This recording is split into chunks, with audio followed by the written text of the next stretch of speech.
नमस्कार मित्रांनो, आज आपण जाणून घेणार आहोत भूतबाधा कशी ओळखावी, ती दूर कशी करावी आणि पुन्हा होऊ नये यासाठी कोणते उपाय करावेत. नाथ संप्रदायातील अद्भुत साधना, मंत्र, भस्मप्रयोग, रुद्राक्ष यांचा उपयोग करून नवनाथ महाराजांचे आशीर्वाद मिळवण्याचे मार्ग आपण पाहणार आहोत. तर एक, अचानक स्वभाव बदलणे.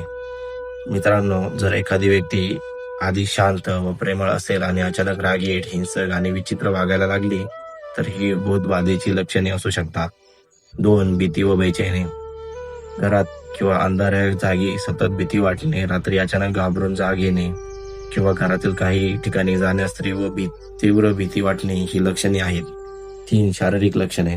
अचानक जास्त वजन कमी किंवा वाढणे, शरीरात ताप, अंगदुखी आणि डॉक्टरांनी तपासल्यानंतर कारण सापडत नसेल तर धार्मिक गोष्टीचा तिटकारा, देवाचं नाव ऐकल्यावर अस्वस्थ होणे, नवनाथ महाराजांचे नाम जपताना चिडचिड किंवा उलटी होणे, भस्म, तिलक किंवा रुद्राक्ष स्पर्शाला विरोध करणे, स्वप्नातील चिन्हे, वारंवार मृत व्यक्तींचे, स्मशानाचे किंवा अंधाऱ्या ठिकाणाचे स्वप्न पडणे, नवनाथ महाराज किंवा देवता स्वप्नात दिसणे, संकटाची सूचना मिळणे, रक्त, काळी सावली, रडणारे चेहरे दिसणे. तर मित्रांनो, व्हिडिओला पुढे सुरुवात करण्याआधी चॅनलला सबस्क्राईब करा, व्हिडिओला लाईक करायला विसरू नका. 1, मंत्र जप. तर भूतबाधा असल्याची खात्री झाल्यानंतर ओम ह्रीं श्री नवनाथाय नमः हा जप रोज 108 वेळा करावा. सकाळी सूर्योदयापूर्वी स्नान करून स्वच्छ कपडे घालावे. नवनाथ महाराजांची मूर्ती किंवा चित्र समोर ठेवावे. तांब्याच्या ताटात तुळशीची पाणी व दीप ठेवून जप करावा. सातत्याने 21 दिवस हा जप करणे अत्यंत प्रभावी आहे. नवनाथ भस्म प्रयोग. भस्म घेऊन भूतबाधा झालेल्या व्यक्तीच्या कपाळावर त्रिपुंड करावे. घराच्या मुख्य दरवाजाला व चारी बाजूला भस्म लावावे. वाईट आत्म्याचा प्रवेश रोखण्यासाठी हा उपाय प्रचंड प्रभावी आहे. विशेष साधना. मंगळवार किंवा शनिवार या दिवशी भूतबाधा निवारणासाठी नवनाथ महाराजांच्या मंदिरात जावे.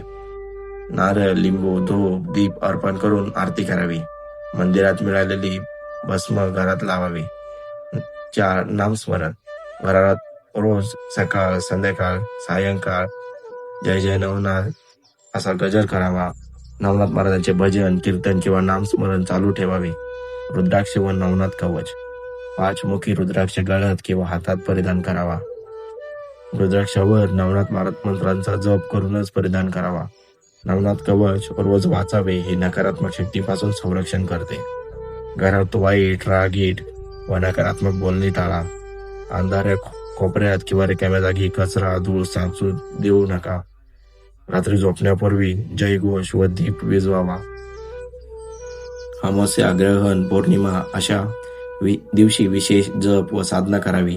पौर्णिमा किंवा गुरुवारी संध्याकाळी नवनाथ महाराजांच्या मंदिरात जाऊन नारळ, लिंबू, फूल, धूप अर्पण करावे.